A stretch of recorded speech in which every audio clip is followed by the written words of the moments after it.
Good morning, one and all. Myself and Swati, who is working as assistant professor at Maharajas College of Pharmacy. Today, we will going to discuss about anatomy and physiology of cerebellum. First, we discuss about anatomy. So, the exact location of the cerebellum. So, cerebellum is present behind the pons and below the posterior surface of the cerebrum. See exactly.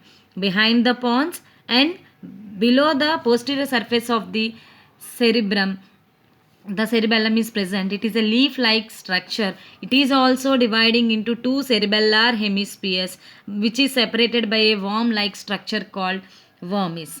So cerebellum is continues upward as midbrain and downwards as medulla oblongata, and outside of the cerebellum we are having gray matter, and inside of the cerebellum we are having white matter.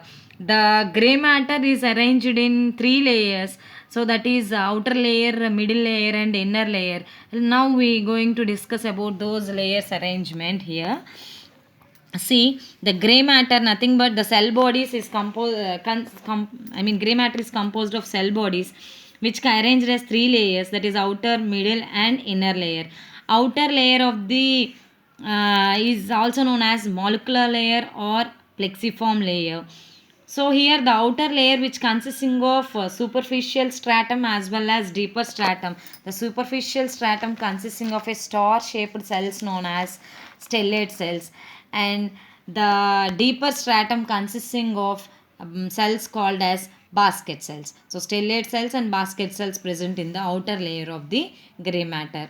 And next coming to the middle layer, which is also known as Purkinje layer, which is it is made up of Purkinje cells, and it is the thinnest layer, most thinnest layer. And next coming to the inner layer, which is also known as granular layer. See, granular layer, which is composed of granules and Golgi complex, so that's why it is known as granular layer. Next coming to discuss about white matter. So white matter, which consisting of three different fibers, that is association fibers, commissural fibers and projection fibers.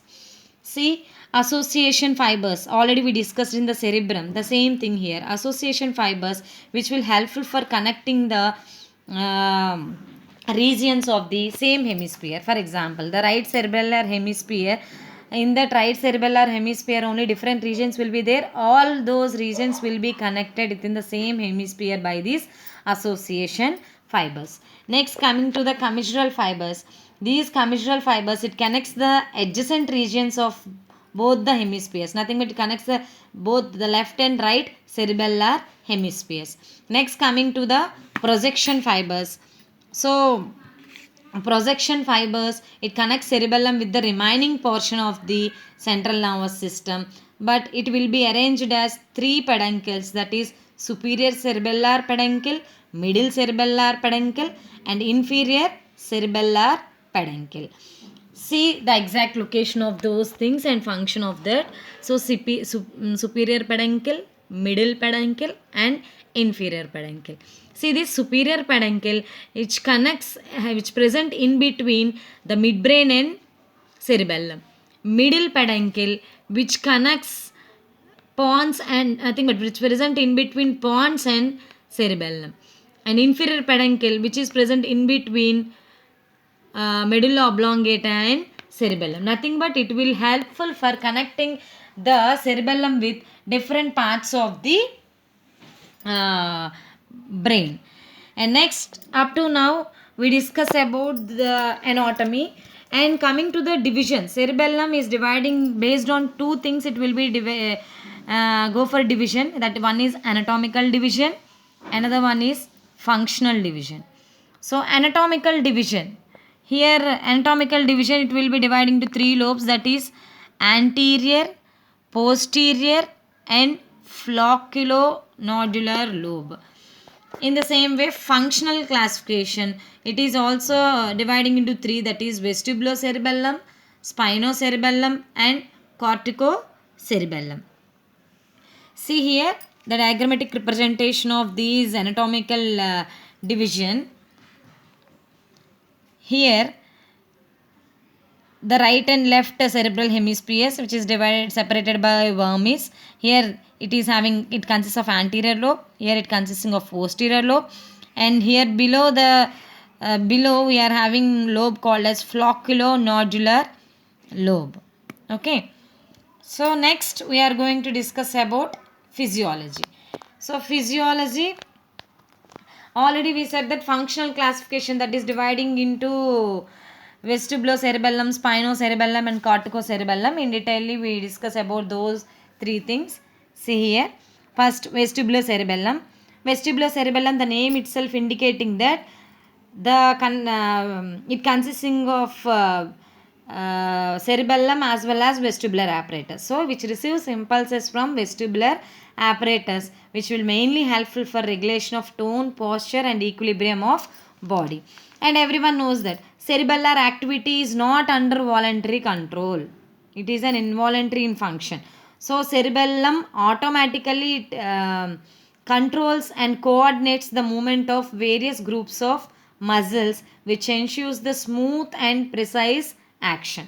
Can you understand this? So nothing but by listening something, automatically your body is getting attentive or not. So that will be happening automatically, not within your control. For example, when you didn't say anything, when you are crossing the road, automatically you listen a horn sound.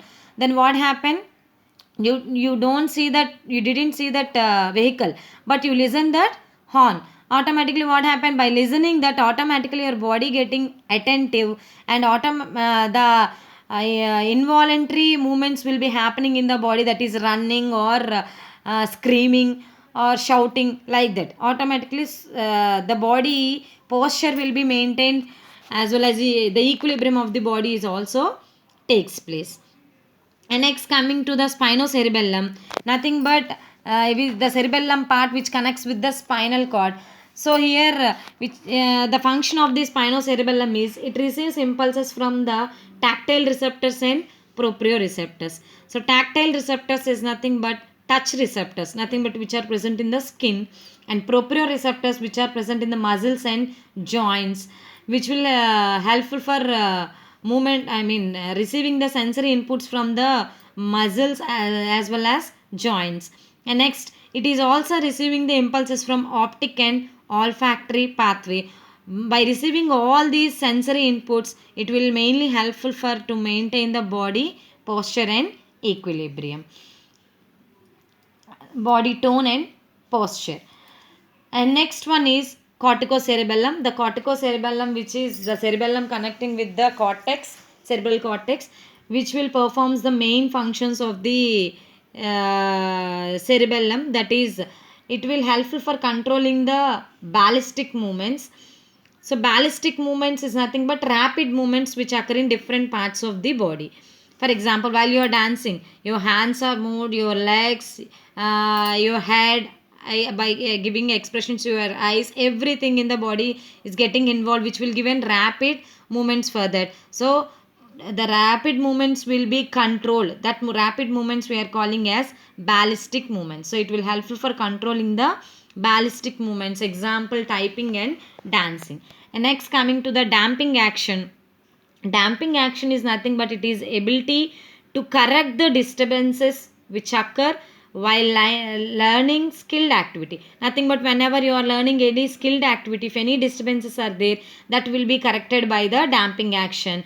Why? Because the damping action is nothing but it helps in the muscles to maintain the to making the voluntary movement smooth and accurate. So the damping action, the main function is it helps in making the voluntary movement smooth and accurate. Next, servo mechanism. Servo mechanism, it is the ability to correct the disturbances which occur while learning skilled activity. But a small difference between the damping and servo mechanism. In the damping, the skeletal muscles are getting involved, which will helpful for making the voluntary movements as smooth and accurate. But servo mechanism, whatever the difficulties will be or disturbances will be there while learning any skilled activity, that will be corrected by the servo mechanism. And next, coming to the comparator function. So comparator function means the impulses whatever sent by brain is compared with the actions of skeletal muscle. So for example, any sensory information is reaching to the brain, immediately some motor information will be pass away from brain to effector organ. So during that situation, what are the actions will be performed by the effector organ? If effector organ is considered as skeletal muscle, so what are the actions will be there? That has to be compared here. For example, when we some information will be sent to from the sensory receptors, nothing but touch receptors to brain, then automatically some motor in nerve fibers are getting excited, that is present in the skeletal muscle to exert some function. So corticocerebellar action is executed by the corticocerebellum by sending impulses to skeletal muscle to execute the motor action as said by